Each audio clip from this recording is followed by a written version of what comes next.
Yesu.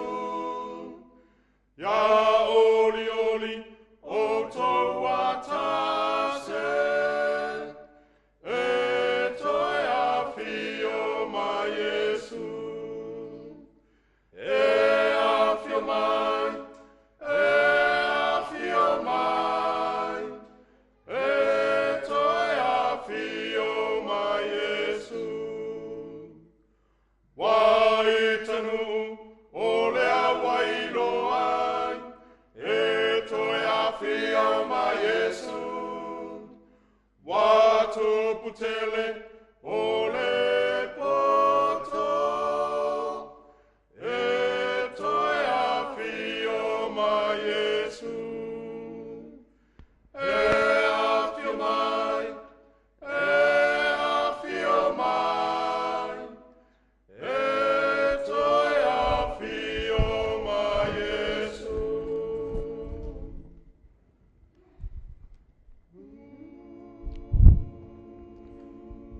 La tātou talo.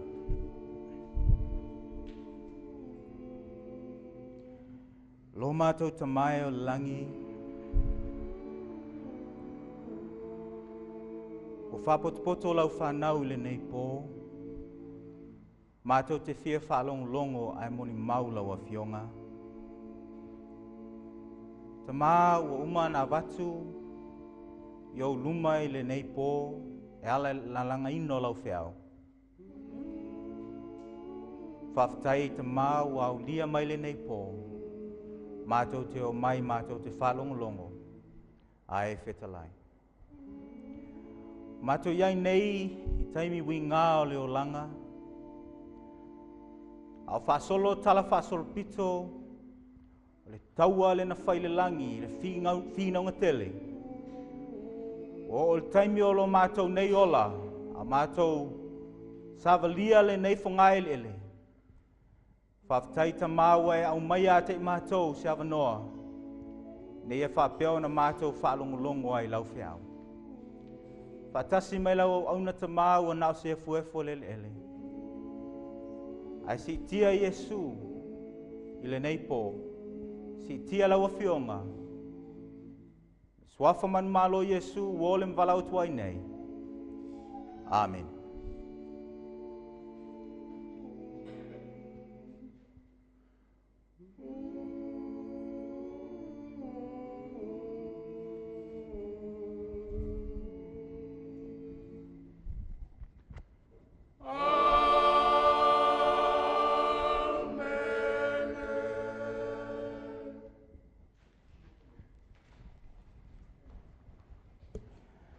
Talo fatu le au fia le nei pō. Le swafa man malo Yesu Keriso lo tātou ali ima lo tātou whaola. O le pōle nei, o se amatanga o whasolonga o tātou mta upu. O le a tātou au ili mai e le fionga le tua. Le talia le tua, e winga le soifuanga le olo o tātou ola mautou soifu ai. A tonu o ngā solo le lei le o langa, ma maua a tātou tupe, le lei a tātou ngaluenga, le ai se me pole ai. O whiwhianga o le o langa o matuapu pula ma ila mai e tō sina iai loto. O na ola whaasama noa lea i aso nei, ma fia le aso nei, ai le mawhau mafa e whatau le winga o soifuanga. E tele le taimi ua whaalu i whiwhianga o le olanga. Tele taimi e mātango fia e mafuta e maainga ma uo ma mai. Ai ua ngalo le taimi whaale mātango fia. O ia taimi tātou te le mawhau ma mafa i ai. Taimi e sau ai le vasa. Taimi e tutupu mai ai whaalave. Taimi e pongsai na ua maliu se tasi e pele i le nganga. Tele o taimi e toe se ai se tasi o pele i le nganga i tono ainga. O na tala leo tātou mata whaale nganga. Ma oi le loto e sa ili i se whaolatanga. Po e nofo ea i se taimi matua fasili ifo lo lavaloto. Po le ale winga o le nei soifuanga. Tau sila fia e, to tele lato, o lo lato sa ili le tali o le fasili. O le ale winga o le nei soifuanga. O tele i whanau mai ananafi. O la mawhiawhia, ma futa ma lo a inga. O no toi whato whale lo tama, ma lo tina, i le tunga mau. O le ale winga o le nei soifuanga. Ai se au o tātou whape nei ai, i le nei lalo langi i le tu mau. O fisili e tele o tangata. O nisi tangata e tamwhai na ia alo. Le moni malfa maoni o nei soifuanga le tu mau. O na ola ia le lalo langi o matua whai, ma whata ta funai il tino. Awai le mwhai en mawhau. O na whawasenga leo langa. O wheo tātua ngai atu iai, pea o mai le malanga o le maliu maleoti. O fisili ia, le ngata i lea, a o whea ea na tātou o mai ai. O lea ea le upumoni, o lea ea le tali o ia fisili.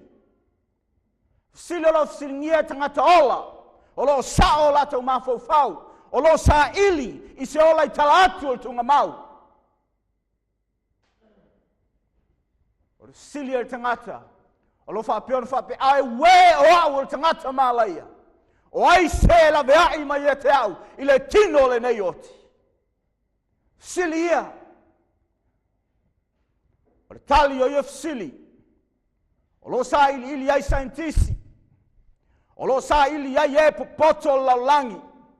O lo whapea foi on tam whai le tele o tangata e talina. O le pōla le nei, ma le whasolonga o tātum taupu.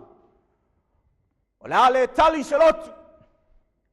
O le ale tali e popoto laulangi. O le ale tali isi tapua inga. O le a tātou whalonglongo. O le a tali le tua e ala i lana fionga. Amen.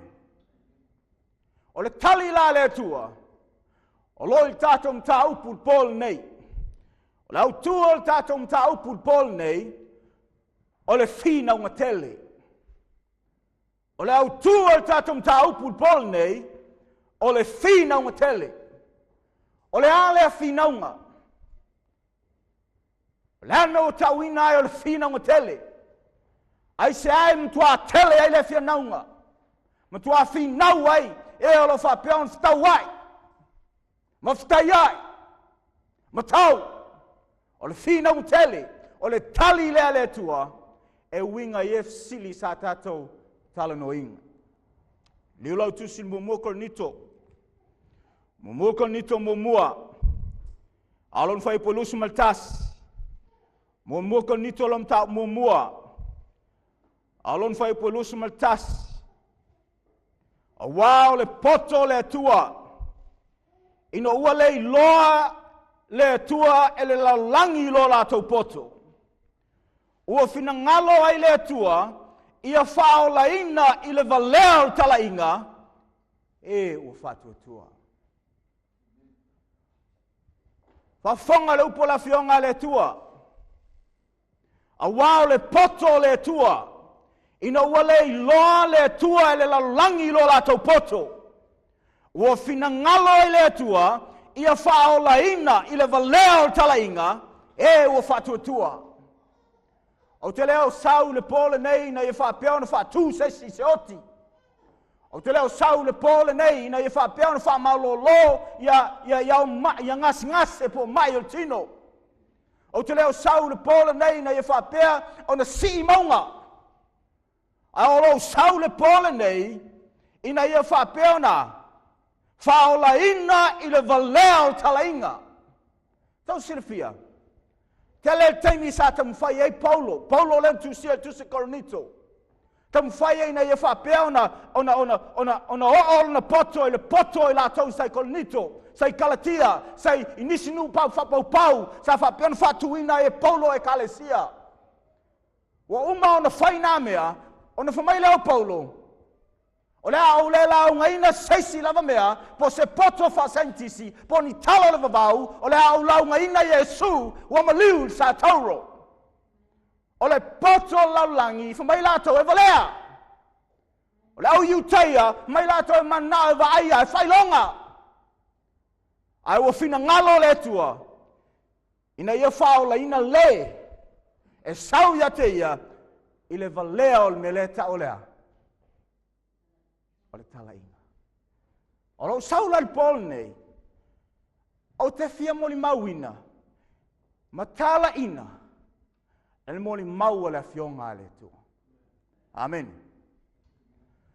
O le fina un tele, o le atatou liliu le moli mau o Ioane, ntusia le tusi o whalinga.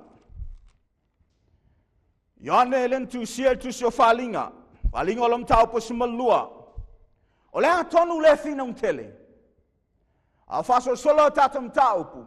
O le atatou vavaai, i le meolo tutupu, e le o vaai e mata, a o le afamtala ina le fionga le tua, le winga o soifuanga le nei, o le atali ina le tua, le fisili, ai se au o tatou whapene ai, i le nei lalo langi le tu mau, o le afa malamlama ina le tua, ma mai le tua le atu tele, ina i whapeon tatou loa, le mafuanga o tatou woti ai.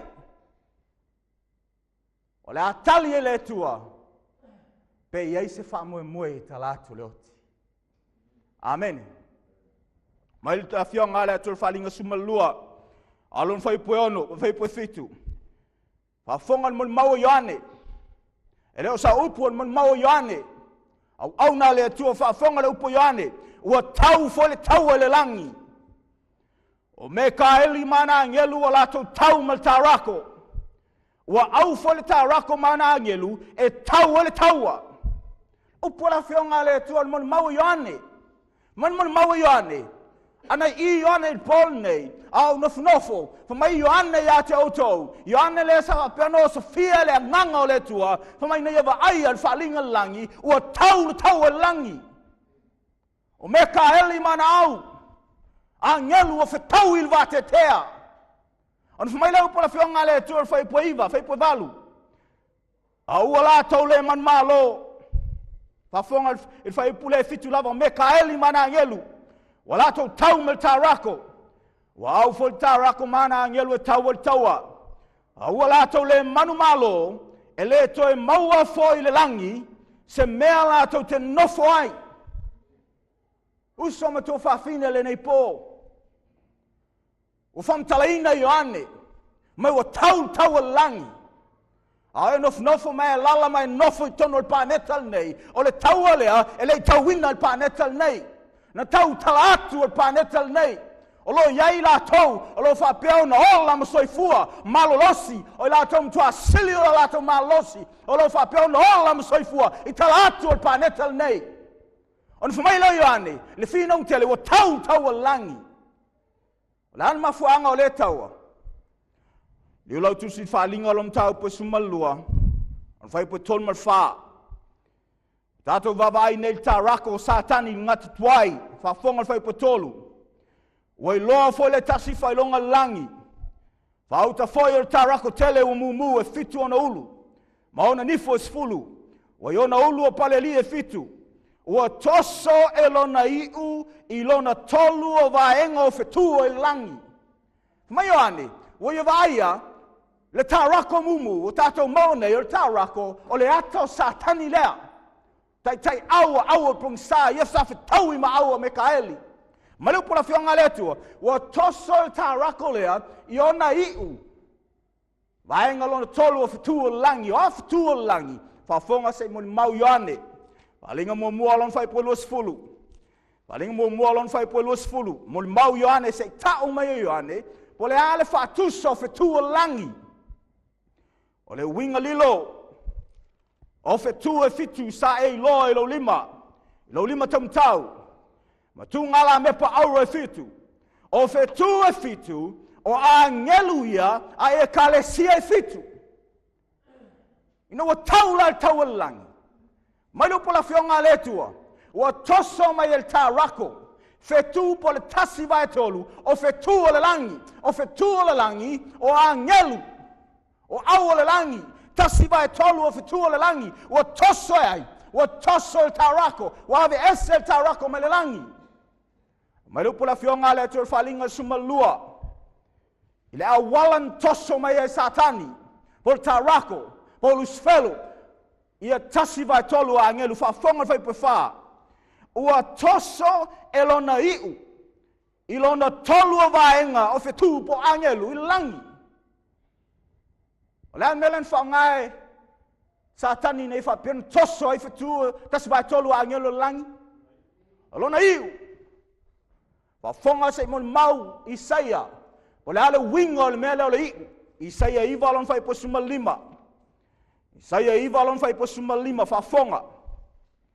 O le toe ina maleali mamalu, o le ulu lea, o le perefeta ua o le pepelo, o le iu lea. Malupo la fionga le tua, o le perefeta ua o le pepelo, o le iu lea. Lona winga, ina ua toso e satani po le tarako, ia fetua langi tasvai tolu o fetua langi, po tasvai tolu a ngelo langi, o ia ave sea mal tasvai tolu mal langi, na ia whangai na liu. O le winga le iu, o le perfecta e o le pepelo. Lona winga, o le mafuanga nga tau o le tau langi, ono le pepelo a satani. Ua fealu alua i le a ngelu lea, o taua ele upumoni ele tua, le fionga le tua, o whaonga le upu wha ole, le upu o le pepelo, o na ia wha se ina ilea, le tasi vai tolu a ngelo langi. Ma upu la fionga le tua le tito, tito lom tau mua, mo mau tito, le asa upu tito mo tatou, ele nei po, tito lom tau mua, alon foi po lua, pa fongan mo mau tito. Ile wha moe ile ola e whavau. Na fola ina mai talu mai tau sanga o le vavau ele tua. E le mawhai o na tala pepelo. Amen. Le upula fionga le tua, whamai o le tua. Na ia fola ina le ola e whavau. I oe usom tua whawhine le neipo. E iai le me tau le ola e whavau. Amen. O te fia ola au le ola e whavau. O te fia o i lea whamoemoenga. Lea whamai tuspaia. Na fola ina mai talu mai tau sanga. O le vavau e le tua. E le mawhai o na tala pepelo. Amen. O le tau ole sa tau langi. O le tau ole vao le upumoni. Ma lea. Ma le pepelo. Vai lua aia. Vai ngā au langi. Fina ngutele laulangi, whalinga long tau po sfulua long whai po iwa, whafonga. Ua lafo fo i le tā rako tele, o le ngata tuailea, ua i ngoa i le te apolo, i le masatani, o le whase se le laulangi uma. Mai le lupu la fionga le tua, inua umana tau langi. I le vao le tua, ma le angelu le sa whapena, na pepelo mwhatu i ese langi. O lua vaenga au te tonu, o le maa loho le atua. O na whamaileu po la fionga le atua. O lafo le ta rako sa tanila, i alu ese malelangi. O na whamaileu po la fionga le atua, o ia whase lalangi. A tonu tātou whalongo i le tala mua. A ore moni mauna le atua. Amen. O le whamtalanga na le atua. O le awala le nā wa afia ila langi le nei. O au whamaile upo la fionga le tua. Sa tani le ngata tuai. O le sa whase ina la langi. Whafonga le upo la fionga le tua. Kinese lom tau po lua. Kinese lom tau po tolu. Kinese lom tau po tolu. Whaion tātou whai tau whatas. Kinese lom tau po tolu. Ua sili le ata mai o le ngata. I manu o le vao na whaia i ova le tua. O whai mai o ia e le fine. E moni ea, na whetalai mai le tua, lua te le ai la au o le whatuanga, o na tali atu ai leo le fine ngata, o fuo la au o le whatuanga, mate ai e lava. A le fua la au I tonu o le whatoanga, na whetalai mai ai le tua, aua mā te ai, aua fōi mā te pai atu iai, ne I maoti. Ana whai mai leo le ngata I le whine, lua te le oti lava. Usom tua whawhine le pōl nei, o te leo sau nei e whapeon whamtala atu ntala le vavau. O te leo sau e whamtala atu ntala e le moni. A olo tau mai la whionga le tua, o le ngata lea na tautala, wa e vai se ngata tautala. Te le vai au se ngata o tautala. A olo tau mai la whionga le tua, e ei power, e ei pule, I tua atu, e me whai ana whatautala ina ngata. O sa fia e te moni ngata. E me whai ana o sa fia e te moni, e pe on whamtala le tusi lea, le tusi e le tua, I tangata na o sa fia e te moni. O te mna o tau atu, o lo tātou tal noa ina, ni mea e le mwhaiona. E le mwhaiona vai e mata I telo taimi, a o lo talo ni e whai pule, o lo tātou tala noa ina whai pule. I tua atu, e le mwhaiona vai e mata. Tauan tau langi, on whamaile upu la whionga le tua, le upu ale ngata, le sa whase ina, o tātou unwai matua, lua te le oti lava. Mai le tua le aso lo te ai, lua te oti ai. A whamaile satani, e ala ngata tau whase, lua te le oti lava. O le whina o tele, I lunga o le whangai le ele nei, I le vai le upu le tua, ma le upu a satani. O le sili, o le ale upu o te fia tali tonu I ai le pōle nei. Au whasolo a tātou mta upu. Mau le tala. Whapea na tō sina mata o ewa. O tau fua la au. O ia ai. Na ia watu ai le lona tō lua a tamu. O ai a tamu. O se mea whatau waa. Ai wa tō I lalo ai lalo. O le upu nā le tua, o le mauna a mose le sa tu sia tu se kerese. O le mauna a mose. Le sa o sofia le nganga o le tua, e le o sa upu. A o le tala lea, e le on tala fatusa, ua tala e mose, le au matanga o la langi. Le mafuanga upa u e la langi. Ua tātou iai le nei la langi le tu mau. E lua la vaenga o le tātou whiau le pol nei. Liu lau tu spa ia, I le lua peteru. Lua peteru alom tau mumua. Lua peteru mumua alom whai po suma lima. Se tātou o maim whaso solo mai il mon mau a peteru. Amen. Tātou whaso solo mai il mon mau a peteru. O tātou whalong longo il mon mau a Ioane. O tātou whalong longo il mon mau a Isaia. O tātou whalong longo il mon mau a Mose. O tātou whalong longo il mon mau a le tua. E ala mai ana au auna na ia. O Sofia le nganga o le tua. Ai se tātou whaso solo mai il mon mau a peteru. Whafonga il mon mau a peteru. Lua peteru mtau mwamualo mwhai po suma lima. O te matuata mawhai foi ina ia mawhai e auto. O na manatu so I ia mea. Pe a mawaelo wadu ese leo langa nei. Tau silfia. A tu sia peteru tu silea. Le tu sio peteru. Sa lokaina peteru e tu sa matala fasol pito lalangi. Le au auna lea le tua. Sa lokaina I falpui Roma. O le afa solo ia il fasalanga Roma, o le afa shotia la ona le tua. O na tusi la e Peteru. O tumu Peteru fa moe. O na famai leo Peteru fa po sima lima. O te matuata ma fai foi. Ina ia ma fai e auto, o na manatu so I mea, pe a ma vai lo waru ese le olanga nei. O le a oti le ona le tua. O le a fasalaina. O le ave selo nao. Ai wha malosi e au na le tua. I la tō lo whalong longo I le upua le tua. Amen. Whafonga le whai po simuleono. A waile I usi stai mātou tala o le vavau. Ua whatua ma le poto. Ina ua mātou whai loa atu ia te au tau le mana ma le fio mai o lo tātou alio Yesu Keriso. Pei tai. Na mātou vava ai atu ilona lava mamalu. Amen. E se aso sau whainga luenga I ono pō mawai. He said health food shop I Parramatta. Tele tangata poto, tangata whai PhD, tangata whai tikari.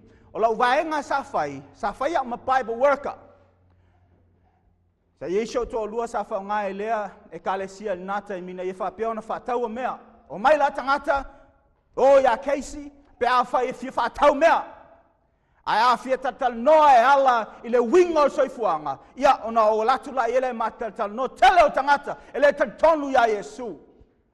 Tele o tangata, po poto e o mai ma whaariali mai, I lato tikari o au e poto I le history po talafa sol pito laulangi. Tasi alf sile whaiai, na e ai. O whea o e ilo marama lama malo poto, o e na e whanau mai ana nafi. Na e ai. E tala I ai. Ai sa iai Peteru. O le upo Peteru. O te leo tala atu tala le vavau. O te whumna o tau atu ia te oe. Se I o taimi o te oti ai. O te whia whamanatu atu ia te o tou. E leo tala le vavau. Ai sa o vai iai. Sa o tango iai. Sa o whalongo iai. O le alan mon mau te rienga. Tangata whia poto ele wa ai, mai tangata sa wa pena whaalia ele tua, whaalinga, sa iai Yesu, sa wa ai ele whatua la salo, sa wa ai ele le whafoina, whapulaina o e sa tawaso. O e mamai, moni mau ai la tau sa la to wa ai. Amen.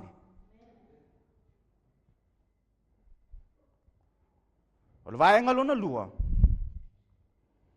il fai po sumaliva, o lo ia te tātou foi le upo le waloanga e sili lona mausali.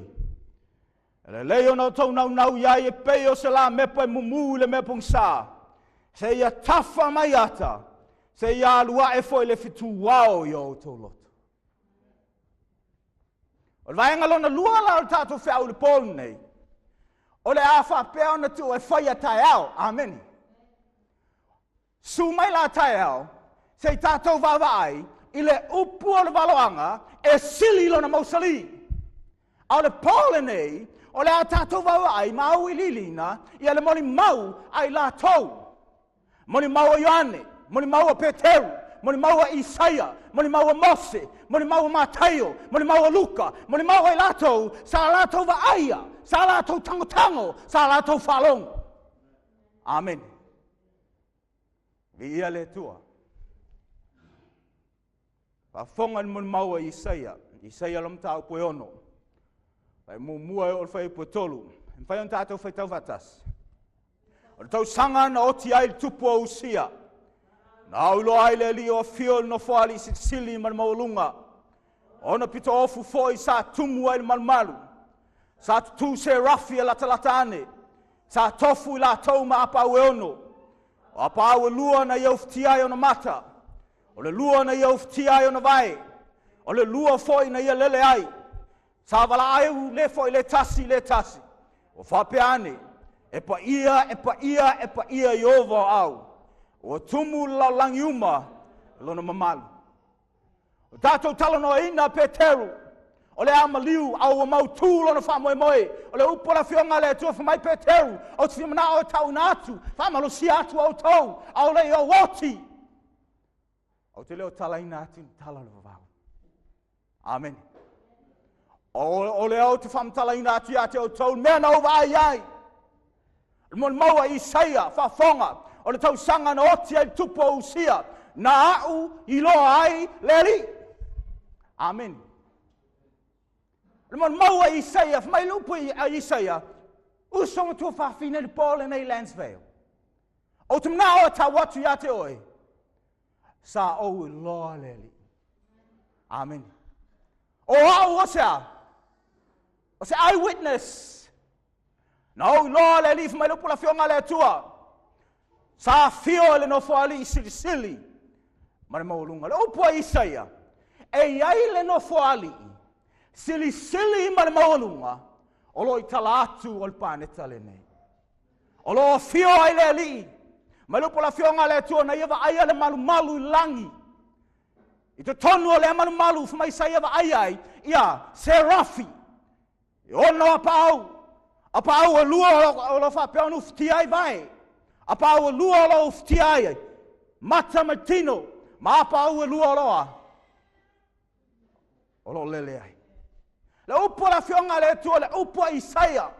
Uso matu whawhine. O le upo a Isaia. Olo o iaile no whaali I tala atu al pāneta le nei. E le mawhai on tātou wa aia iaile teimile nei. Ai olo whapeo na iaile malo. Olo o iaile tupu. Olo o iai angelu ma serafi. Na ia wa aia e ona lava mata. Wa whonga Isaia. Wa whamai le tasi angelu I le tasi angelu. Epa ia Yehova. Amen. Mon mauna Isaia. Ole no whaali ia le tua. Olo I tonu ole malu. E peon whatalaira whionga le tua. Ole taua le sa tau le langi. Sa tau tu tonu ole malu. Ole lava stato taimea e alu e te sua e tanielo e fitu. Mare upola whionga e tanielo e fitu. Olo whapeon whaali mai le siri ese. Il whapeo tania tau le ancients of days. Mai na wa aia le tali o tangata. Wa alu atu I luma o le siri ese. Le mai anu mua o tautanga. Afa mai e sfulu afe. Fau popo sfulu afe. Ma afe o angelu. I fea. I to tonu o le malu. I fea. I le mea silion pa ia. O fea na tau o le taua. Na tau I to tonu o le mea silion pa ia. O le malu langi. Le mea holo iai no whaali I o le tua. Whapea ne leo oele nei po. Le ai. O lo unu. Ona o te tonu o New South Wales. Ai le ai usom tu whawhini. Ioe, yaso whaiso o le lope te alu le post office. Te alu atu lau ta vale o na alu le lau ngaluenga. Pisi solo I me teimi o le vaiaso. Ai I umai lava I lau fale. I lau postal address I to tonu o New South Wales. Ona e whapea lea o lau fale le nā. Ai le ai uso ma tua whawhini. O New South Wales, o lau tonu Australia, o Australia o lau tonu o le pāneta, o le pāneta lea, o lau tawili lunga o le langi. E pei o se wā lele ua lele tauloto inga. O le langi. O lau whale le nā. Au te mnao ta watu ia te au tau. E le ngata I le nā, a o lau whale, e ta uan whapeutania, o le solar system. O lau whapeo na ta vili pāneta I le lā. O I le te nofo ai. O lau whapeo na tātou tau alala maim tātou tatanoa ina. Ai o le mea moni lava, o le tonu I Landsvale, I te tonu New South Wales, I te tonu Australia, I te tonu o le pāneta, o lau ta vili le solar system. Amen. This is your home. Ale ngate lea, the solar system, o whai mawa enga lea, o le Milky Way galaxy, o lau na anga lea. I tala atu o ia galaxies, o lo iai galaxies e tele e tau o le universe. O tu atu o le universe, I le vainga Isaia, sa vai atu Isaia ma whaalia I ova, o lo iai lea, le no whaali I sili. O lo iai le tupu. O lo pule. I le malo lo whapeon tātou nofo ai. Le mani maua Isaia. O le na iwa aia. Wa whonga le mau I ane, mumua I ane, mumua, maltolu, mwhen tātou whaitau whatas. O le mea sa iai talu le amtanga.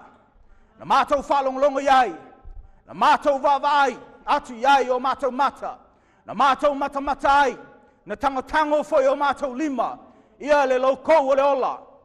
O le mea na mātou wawai iai. Ma whalonglongo iai. Mātou te tau watu I a te o tau. Usam tu whawhine le pol nei. Au le pole foi a te au nau se fuefo le lele. Ai ana whapeo I Ioane. Ma manua tau watu I Ioane. Le sa tu si e tusi mumu Ioane. Usam tu whawhine. Sa o vai iai. Sa o tango iai. Sa o whalongo iai. Sa o pai iai. Amen. Wa whea le poto laulang. First hand witness. Amen. Pafonga le pola fionga le tua ina ia o tau mafuta. Fatasi mai matou. O lo matou mafuta fatasi foi. O ile tamā lea atoa malonalo. O Yesu Kiriso. Mani maua i latou sa latou vaaia. Mafuanga na latou tusi aia tusi. Elei nofo nofo Peteru tusi. Elei nofo nofo Ioane tusi. Elei nofo nofo Paulo tusi. Tau silafia. Ile taimi al whenga inga fōu. Sa pule ao Kaisara. Ile malo o mea Roma. O ila tau ta tonu ya Yesu e ave esere ulu. Ai una ua mauti noa la tau wha moe. Ua la tau wa ai ile tunga mau. Ua matala ai tu lai whaola. Ua la tau wa ai. Ua lele Yesu. Ili ngaluenga lom tau mua whamaina lele Yesu le langi. Ai fia i loa po ai le real Superman. O Yesu le tonu iai. Amen. Sa la tau vava ai, sa ato tolo la tau wha moe. Ma fuangan tusi ai, mwhen tato whaitau, mumuli ane mumolo whai pue wha. Ma tau te tusi atu foi, nei mea ia te autou. Ina ia ato toai, lo tau fia. Amen. E tauna ese tangata, e tau tonu le tusi pa ia, le a fionga le tua, i tangata uma i lungo whanga e lala nei. Ai sea. Le ngai moni lo lato wha moe. Amen. O fea na o sauai. Ai sea wa o whape nei le nei lalo langi le tūmau. O le a le wingo le nei soifuanga. O fea o te alu iai pe au oti. E iai e se wha moe talato le oti. O le talia le tua o le fina un tele. Amen. Le wingo le soifuanga. Le taua na tau le langi. Ma fuanga lan fa mai e Ioane tusi e Ioane. Ina ia ato toai. Lau fia. Amen. Le taulana ma mai la tau ea. E tali tonu le fionga le tua. Amen. Aisea. Fata o te fitu fai po losu malua. O le loto fia. E fai ma. Vai la ua ngā. Aisea. Pole uma tangata. Tutoginga o rent. Le tōninga o tā vale, tōninga ai tā lafu, popole o matangata, ai fia lava le, ua maua le tala lei le tua. Amen. Ua whaima vai la aua ngā. Amen. Mafuanga le nā, na tūsia mai la tau, moli mau la fionga le tua. Pa fonga le whaamu ia la fionga le tua. Liane luasu whai polo sumaliva, mwhain tātou whai tau vatas. O whetalai atu Yesu ia te ia, tō mai. Wa e te tonu, a wau e vai mai a te au. Amu ia o e la tau e le vai mai, a tali tonu mai pia. Amen. O le ala whaamu ia Yesu ia te oe mau pone. Amu ia e la tau e le vai. Aia, a te tonu. E sili atu lau manuia, ma lau whaamu ia mai le tua, i le amu ia le saia Isaia. Whapena le saia Peteru, le saia Ioane. Awa e sili atu lea, le whaamu ia Yesu ia te oe mau, tātou te le baba ai ua tātou te tonu le upua le tua. Amen. Ai su mai ta whasolonga o tātou mtau. Tau putai ao le tātou baba ai le upua le vau anga e sili lona mausali. Le au lia mtau pu talatu o tai ao. O le a o wha lia atu I lunga nei, o le a I ti Apollo, o le a ta o atu lava ti Apollo, le mea le na te whaia I nei, le paneta le nei. Au te pole, sau pea le anga olo I lea, le nganga pa ia, amen. Ai o le a I ti Apollo, o le a ta o atu lava ti Apollo, ia te oe lava ia. Ana tonga fiti o lo whaia I lunga o whangai le nei. Paso solo mai sau pea tātou sau ninga, amen. O le a tātou wawa ai. Le ngata I tau talam whetalai le atua. A le a whamun mau atu lava, e le tia Apollo lava ia. E moni lava, le upua le atua. Amen. Ua lātou muri mawina, le a matanga o le whina ngutele, li Isaia su whawhai po sumalua. Whawhonga le muri maua Isaia. Isaia lom tau po sumalwha. Isaia sumalwha lom whai po sumalua. Sutolu, ma sumalwha, whawhonga. Oi ua whapea ona pa mai le langi o oe leo a pupula. Le atali o le tai au. ua taia oe lalo ile ele. O oe sa whātua i lalo ina nu ese. O oe foi sa e whapea ifo i lau loto. O te alua e le langi. O te si tia lunga lau no whaali i a sili whetua le tua. O te no whawhoi i le maunga le whaputonga. I le tui matu whawhonga whaipusu man wha. O te alua e lunga o mea mauru lunga. I lunga ai o le au. Ma te tutusa ma le sitiri ese. O le moni maula i la tau. Ia sa whapea o na whaalia ia e le tua. Ia mea lilo e whatau i le malo le tua. Whamai sa tau langi, o le mafuanga na tau langi, ua si le os whainga, a lus felo, ua tamwhai na iave ese le tua, o le pule i le malo, o le langi ma lau langi. O le tali na le tua. Amen. Tau silfia. Le tu se eskielu. E tu tonu o le malu, i le langi. O lo o iai le mea tau o le mea sili ona pa ia, o le a tātou talanoa ina i a tātou mta upu lumanai. I le mea sili ona pa ia i tonu o le malu langi, sa iai a ngelu wha malu. Sa iai po o lo o iai lava, le no whaali i o le tua, i lunga le mea tau o le no whaali i o le alofa tunoa. Po le no wha le alofa tunoa. Sa whamanu malu la angelu, a o lala ma soifua i ova au, ili mea tau o le mamalu whasekina. O le mani maua eskielu, o le angelu le sa whapea na ia tamwhai ina ia whapea no so whai le tuolelangi, o ia sa whai ma angelu whamanu malu. Mwhai tata whai tau watasi, eskielu lu sumal valu na whai po sumal tonu. Sa ia tena oi, il whatu anga le tua, na lilo ia oi maa taua uma, o le salkea ma le topasi, ma le aloma, ma le tasesa, ma le soama, na whai au topa ma au whangwhangu, na saunia ia i le aso na whai ai oi. A sila le maulea, whamailu pula whionga le tua, o le angelu lea, sa whai ma taua uma. Ai sa iai whai ana topa ma ana whangwhangu. O se tasi o tatum ta upu ilumanai, po le polo na wha, o le vai aso nei o le a whai el tatum ta upu pola stofi, o le a tātou wawa ai, le mea le tātou le topa po le topaz, pa ma whangwhangu, po le pipes, topaz and pipes, o lo whapea na tautala, i le mea na whaia i le angelu lea, o ia sa whai mataitai o musika, whai musika i langi. O le a tātou tala no ina, le tala whasol pito musika, o le a tātou wawa ai, o le isi mafua anga lea, sa whapea na maua in whasea i ewa. I le leo mātango fie, lua te leo ti lava. Wai whaalonga si tangata o tau tala atu, ai pe lusu malvalu tangtangi, o leo ese, e pe o wha ili, o tū whatasi, ai tala noa atu iate oi. Maua ai ma le loto ai, o ewa. Su mai, o le a tātou wawa ai, o le a whamtala, e le a whionga le tua, le mafua anga, o maua e sātania, loto o tala vou le laulangi ato.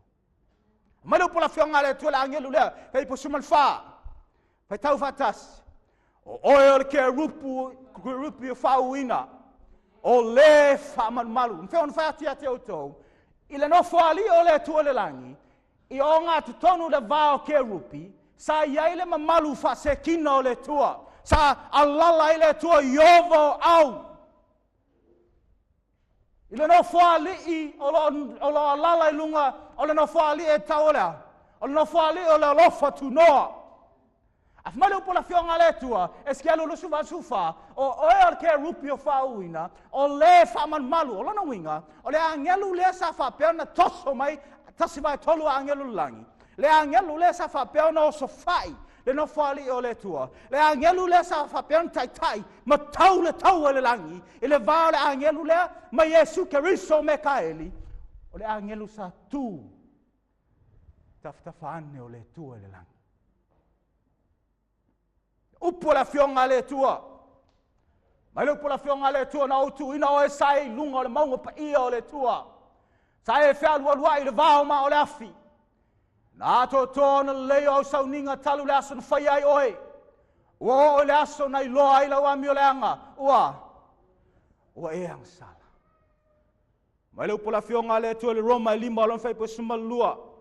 Roma lom tau po 5. Se tātou whafonga. E tau tala mwhetalaile au auna le tua. Auna ia Paulo.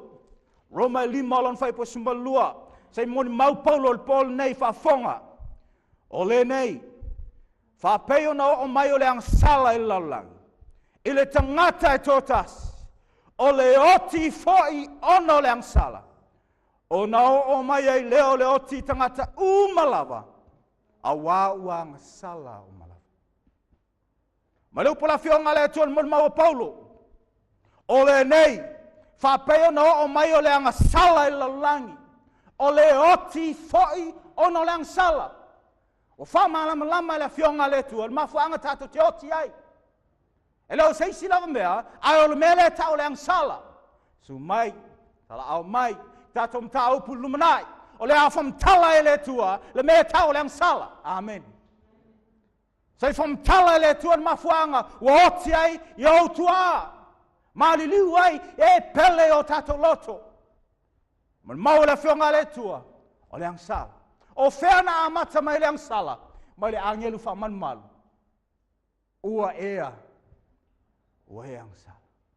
O tali le tua mafuanga o tato oti ai, ma mali liu ai o tato ainga, ma o tato tua. O tali le tua, ile mafuanga o oti ai, ma o tato tunga mau, o le angsala. O whena amata mai ai, na amata mai le taua langi. Le fina o tele, ai se au tato whapenei ai, le nei la langi le tu mau, o no le taua langi. Amen.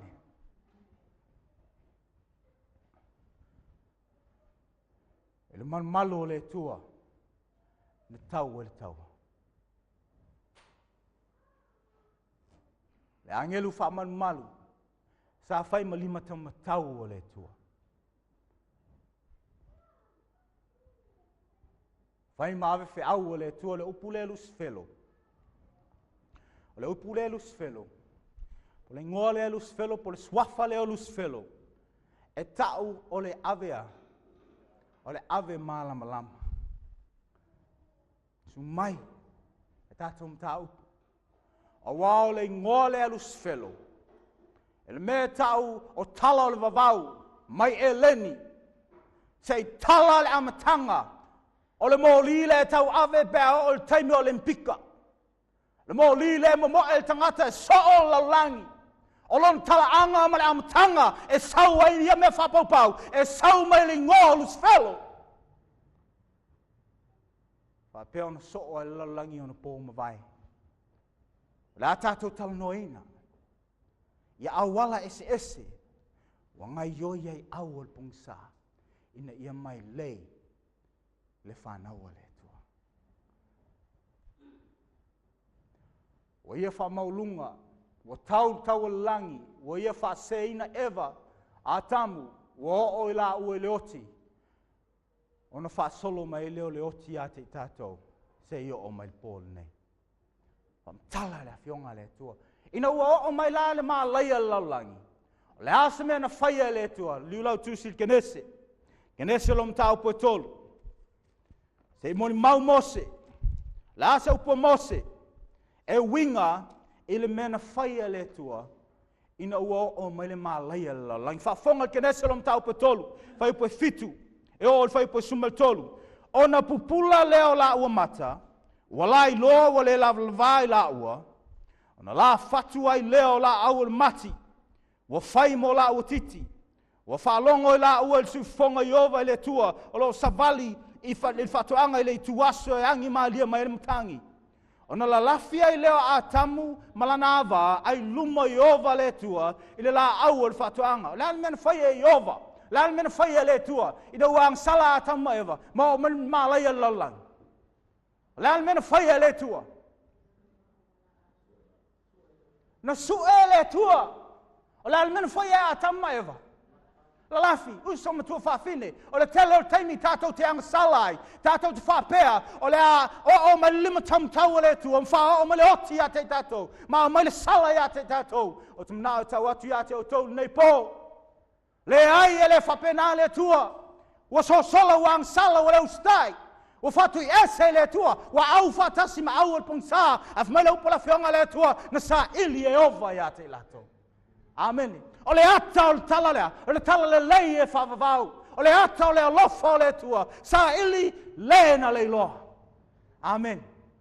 Pa fonga, kere se tolu mai busu malfa, a whai tau iei il mau mose, mai le upo mose a whamtala ina kere se rom tau po tolu, pa mai ina ua tala noa le tua ma tama eva, pa mai leo le tua, ua lua ai e la au sau whai atu au alo te ai e. Ala almen whai e atama eva, ua tusi lima atamu ia eva, tusi lima eva li ngata, tale taimi tātou te ang salai. O le whaia ea tātou vaenga I tātou vā ma le tua o tātou le whamaoni e tātou vā ma le tua. Au tam whaile angang pa ie ngā lua e o tātou whinangalo mo loto. Tele o taimi tātou tuslima le ai e le o au na mafuai.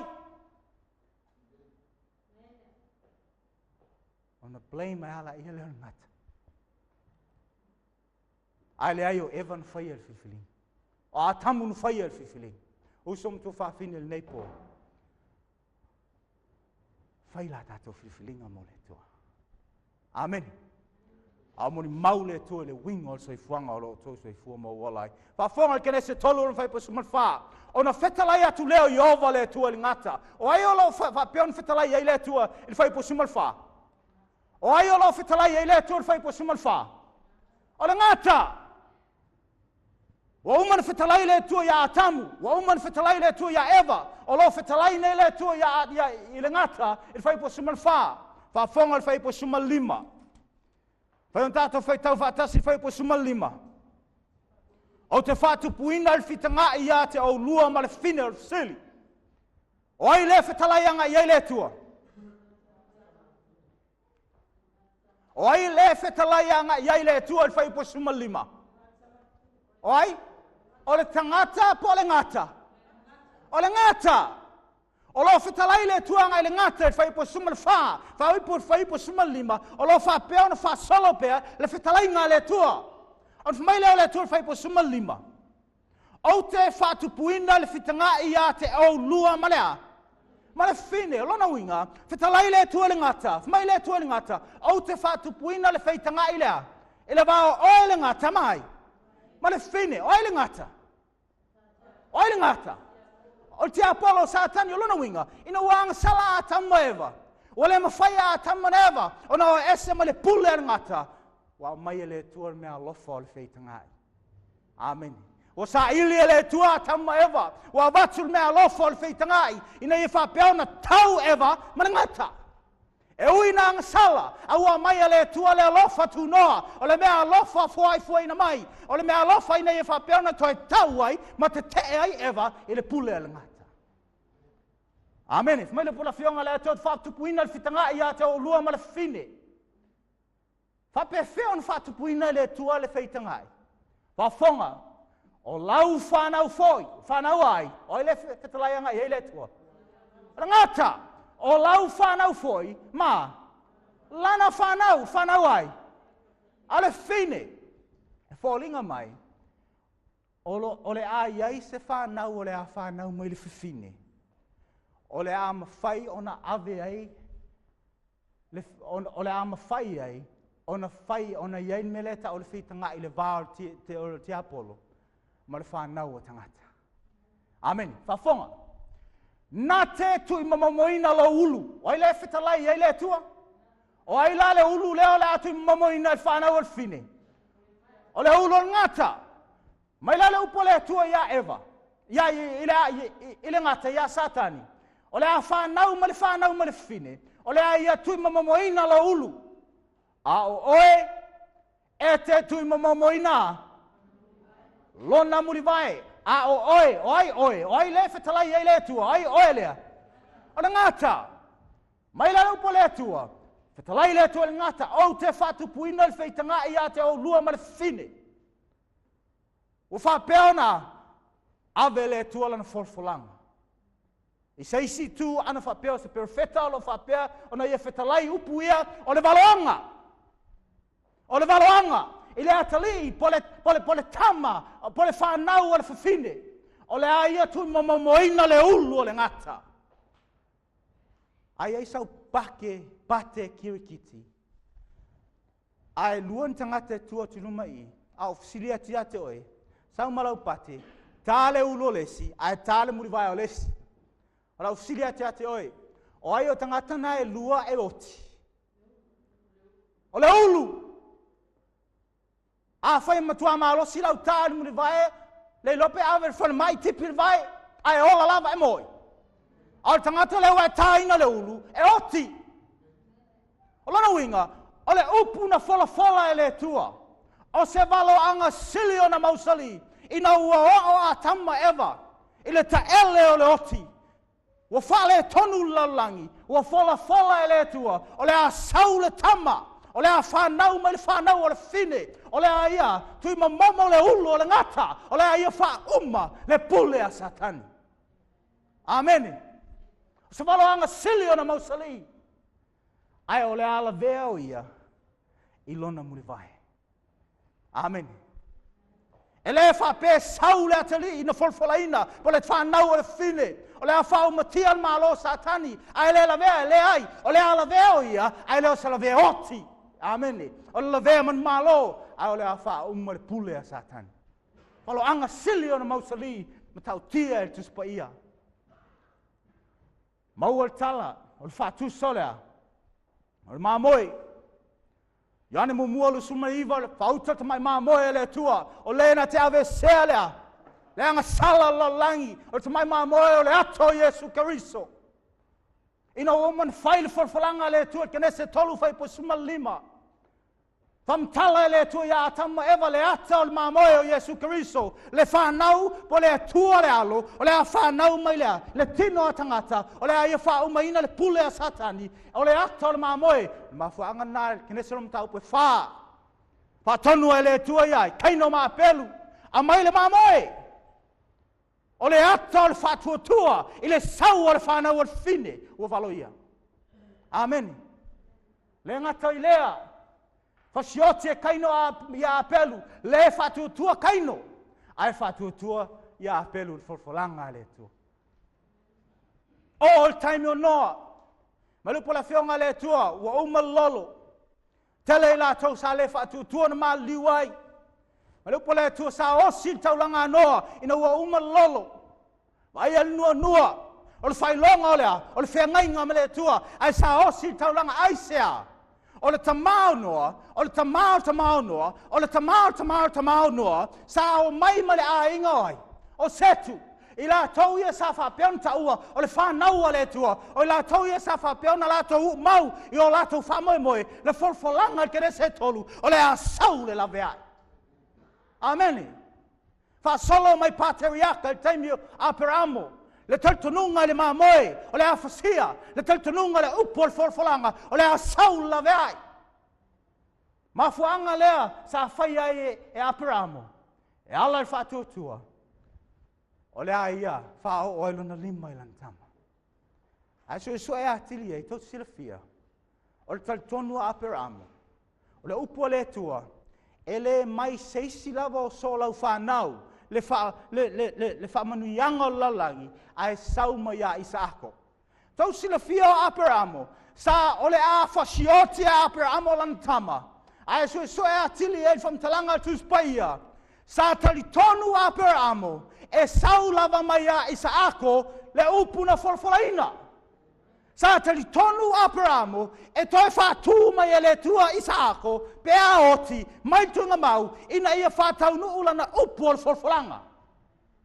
Whātua tua sa ia aperamo. Amen. E o mai teimi sa o i la toi ai kupito. Le toto le manu le sa whapena sau ia pā o le whaitoa, ia whafo o le whaitoa. O le ato lea, o le toto, o le atali o le asau, le whanau o le fini. I le taimi tonu o le whalafta whai, anga sala sangata a maili mamoe, o le ata o le sau o Yesu, le tamai mamoe, a le atua tonu o le taimi na whai e Solomona, le manmalu, Israelu, Jerusalema.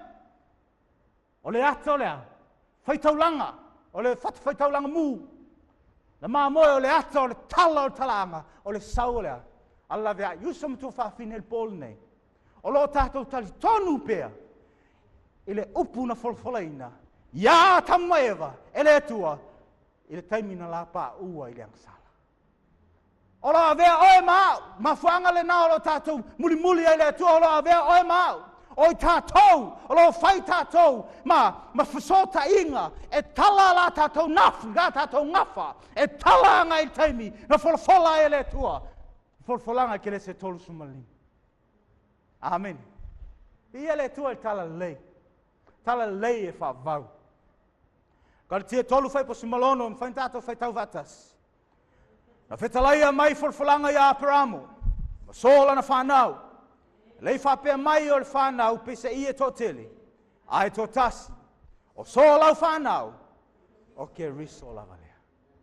E upora whionga le tua le whanau lea sa whapea na wholwholaina i Aperamo. O ke riso lava lea. O le whanau lava lea. Sa whapea na wholwholaina i Anoa. O le whanau lava lea. Sa whapea na wholwholaina i Setu. Le sa wholwholaina i Apelu. Le sa wholwholaina i Atama e vale amtanga. O Yesu ke riso lava lea. Ma fuanga naf mai lu pola fionga le tua. Ya le 5 iwa. So sua o totus. Tau te manatu, tau te mau leo lai whavau. Au tusia e moni mau mai atea. Moni mau ia Yesu. O le tali lea le tua, i le oti. O tali le tua, le whanonanga, i le tunga mau. O whato wha, ma loi matamalingi. O tali le tua, o sau lave ai. O lave ai o Yesu Keriso. Amen. O le whatu tua ia Yesu. E ui lava i noti. Ai ola lava ia. Moni mau la whionga le tu o tali e tātou siri pol nei. E whai malama lama. I o tātou wala. Ma leu pula whionga le tua. E lena Australia lo e alala ai. Uso ma tua whawhine. E leo lau whale le nei. E leo lau numoni le nei.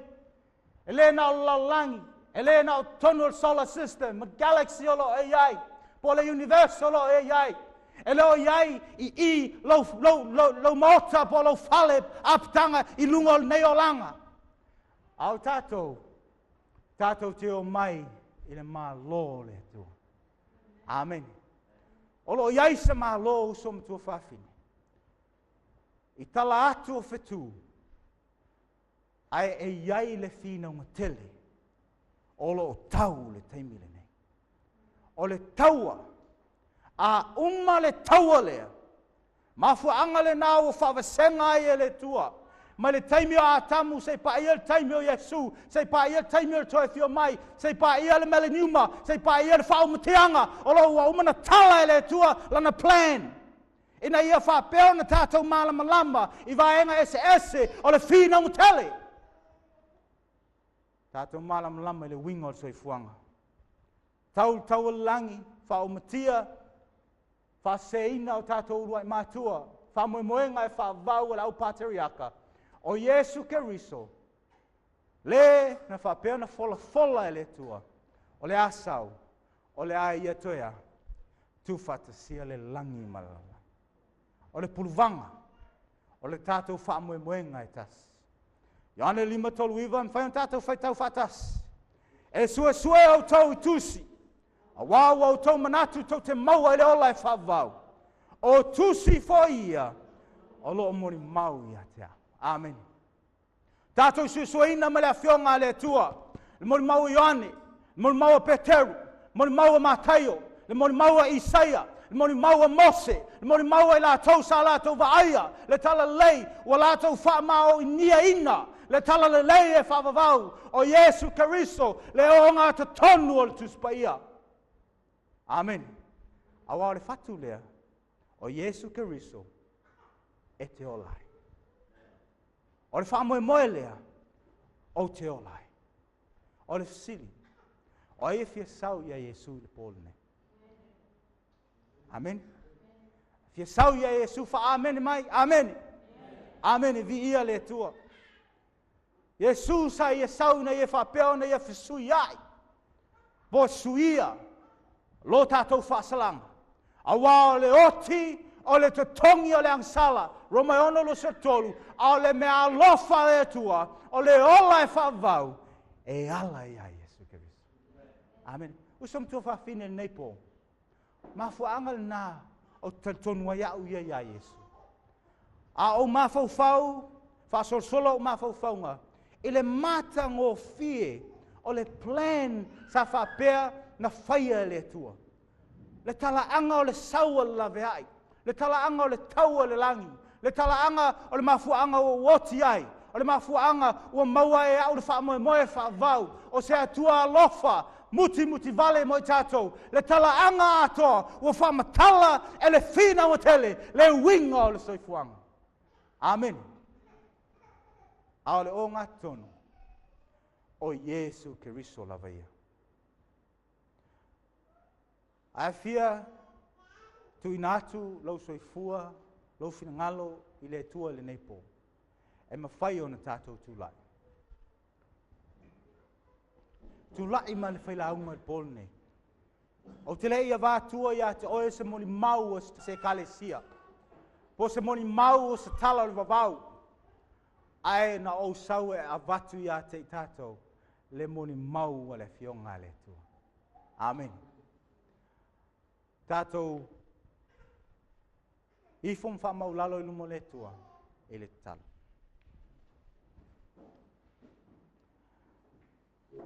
Lo mātou ta mai o langi. Ta mai tele o teimi mātou te mana tu natu ai.